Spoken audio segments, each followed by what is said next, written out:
Nigeria سے سوالات ہیں ایک دوست کے، کہتے ہیں کہ یو ایف او کیا چیز ہے، فلائنگ ساسر اڑن تشتری کس نے استعمال کی؟ ایک سوال ہے، پھر آگے ہو جی ٹھیک ہے. یہ غانا سے یا نائجیریا سے؟ نائجیریا سے. یو ایف او کا مطلب ہے ان آئیڈینٹیفائڈ آبجیکٹس. ایسی بعض چیزیں، نظر آنے والی چیزیں جن کو انسان معین طور پر نہ کہہ سکتا ہو کہ یہ کیا چیز ہیں، ان کی تشخیص نہ کر سکے، ان کی تعین نہ کر سکے، ان کو کہتے ہیں ان آئیڈینٹیفائڈ آبجیکٹس. کہا جاتا ہے کہ آسمان پر بعض ایسے آبجیکٹس یعنی بعض چیزیں ظاہر ہوتی ہیں جن کے متعلق ظاہری مشاہدے کے لحاظ سے انسانی ہاتھ کی بنائی ہوئی چیزیں دکھائی نہیں دیتی، اور ان کا جو طرز عمل ہے وہ بھی انسانی بنائی ہوئی معلوم چیزوں کے طرز عمل سے مختلف ہوتا ہے، اور اس کو اڑن تشتری کہا جاتا ہے. جیسا کہ پرانے زمانے میں ایک مشہور تھی نا اڑن کھٹولا کی روایت، تو یہ نئے زمانے کا اڑن کھٹولا ہے. وہ کہتے ہیں اڑن تشتری پہ لوگ بیٹھ کر آتے ہیں اور یہ بیرونی مخلوق ہے، یعنی اس دنیا سے باہر کی دنیا میں جہاں زندگی بستی ہے، ان لوگوں کے خیال میں جو یو ایف او کو ایک سچا ایک حقیقی بات سمجھتے ہیں، وہ اس حقیقی بات کیا سمجھتے ہیں اس کی میں تفصیل بتا رہا ہوں. وہ سمجھتے ہیں کہ حقیقت یہ ہے کہ یو ایف او واقعتاً ایک ایسی تشتری ہے جس کے اندر بیٹھ کر بیرونی مخلوق اس دنیا کا جائزہ لینے آتی ہے، اور وہ ہم سے اتنی زیادہ ترقی یافتہ ہے کہ اس کا جو نظام ہے لوکوموشن کا وہ ہمارے تصور سے بھی بالا ہے. ہمارے علم میں جتنے ذرائع ہیں ایک جگہ سے دوسری جگہ حرکت کرنے کے، یہ ان سب پر فوقیت رکھتا ہے، اس لیے وہ بہت زیادہ ایڈوانس، بہت زیادہ آگے بڑھے ہوئے لوگ ہیں. وہ تشتری دیکھی جاتی ہے ہر جگہ، یعنی اس کی شکل ہمیشہ ایک ہی بیان کی جاتی ہے. اس لیے چونکہ مختلف جگہوں سے ایسی گواہیاں ملتی ہیں، بعض لوگوں کو زیادہ یقین ہو گیا کہ یہ فرضی باتیں نہیں بلکہ حقیقتاً کوئی ایسی تشتری چیز ہے. اچانک فضا میں روشنی کا ایک تھال سا نظر آیا، یا ایسا تھال نظر آیا جس کے نیچے سے روشنی نکل رہی تھی اور شعاعیں تھیں.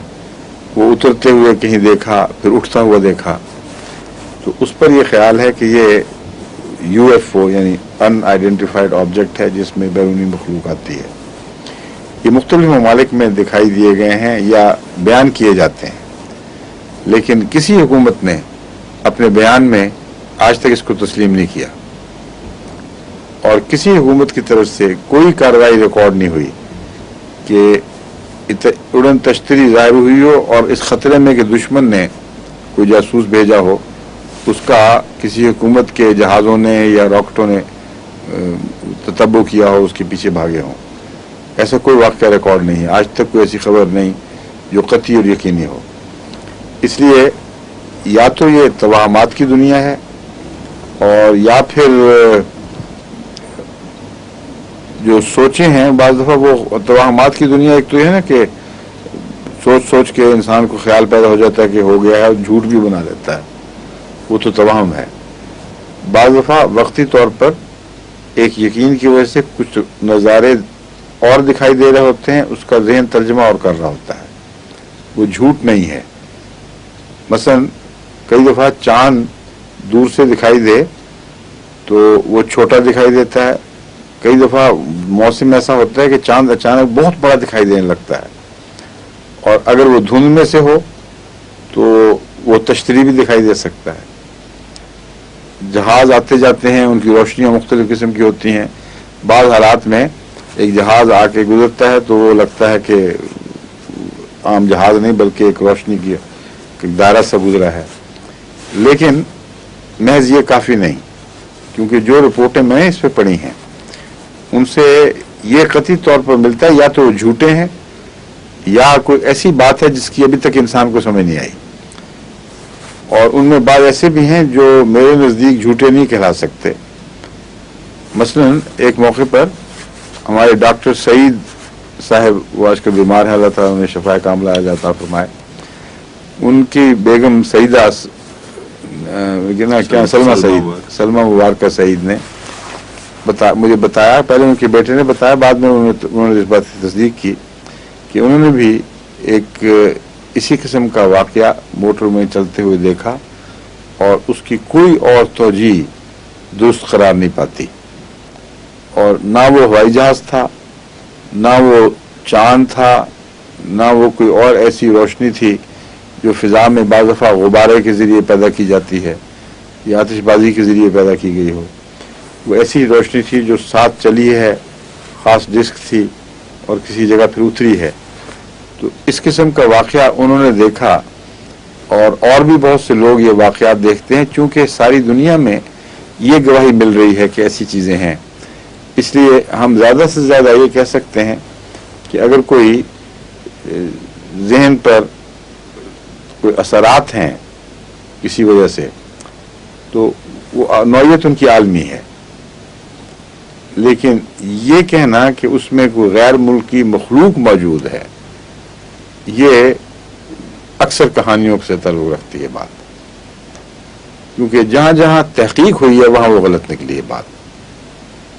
کئی ایسے واقعات گزرے ہیں کہ کسی کھیت میں ایک تشتری اتری، کسی نے دیکھا، اور پھر تشتری تک پہنچنے کے لیے کسی کے قدموں کے نشان نہیں تھے، اور وہاں فصل پوری طرح بیٹھ کے دب کے ختم ہو گئی.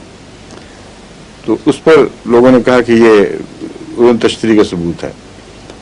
جب تحقیق ہوئی تو پتہ چلا کہ نہیں، یہ ایک فراڈ بنایا گیا تھا، اور فراڈ بنانے والے بڑی حکمت سے بناتے ہیں. تو بہت سے ایسے واقعات جن کی باقاعدہ تحقیق ہوئی ہے، وہ تو اس بات کا کوئی ثبوت نہیں پیش کر سکے کہ کوئی غیر ملکی مخلوق باہر سے آ کر یہاں آ کر دیکھ کر چلی گئی ہے.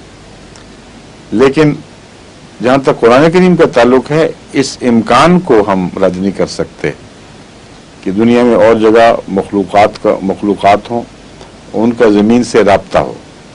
رابطے کا وعدہ ہے اللہ تعالیٰ کی طرف سے. تو اگر یہ وہی مخلوق ہے تو پھر رابطہ کیوں نہیں کرتی، بھاگ کیوں جاتی ہے، اور کسی حکومت نے کیوں تسلیم نہیں کیا؟ اگر کیا وجہ ہے؟ جہاں ایک طرف ہم یہ عالمی دلیل دیتے ہیں کہ تو کل عالم کا تجربہ ہے اس لیے کچھ نہ کچھ ہوگا، تو کل عالم کی حکومتیں کیوں ایکا کیے ہوئے ہیں اس کو نہ ماننے پر، اور وہ کیوں اس بات پر متفق ہیں کہ کوئی ایسی بات نہیں جس میں حکومت کی سطح پر کوئی کارروائی کی جائے، اور کبھی کی نہیں گئی. اگر کی گئی ہو تو میرے علم میں نہیں، بعض کہانیاں مشہور ہوئی ہیں لیکن جب میں نے تحقیق کی غلط نکلی. رشیا کے متعلق بھی ایک کہانی میں نے پڑھی تھی ایک دفعہ کہ وہاں UFO کے متعلق باقاعدہ تحقیق ہوتی رہی، رشین ایئر فورس کے اخبارات کے جہاز وہاں جاتے رہے. میری تحقیق کے مطابق تو یہ بات ثابت شدہ نہیں ہے، لیکن اگر کوئی سمجھے کہ ہے تو میں پسند کروں گا مجھے بتائے. رشین زبان میں بھی ہمارا تجربہ ہو رہا ہوتا ہے. خالد ہمارے مبلغ ماسکو والے بھی سن رہے ہیں، تو وہ ان کے علم میں اگر آئے وہاں کی محقق بات حکومت سے سند یافتہ تو بھیجیں، پھر ہم انشاءاللہ اگلی دفعہ اس کو زیادہ وضاحت اور یقین کے ساتھ بیان کریں گے. دوسرا سوال کیا ہے؟ دوسرا سوال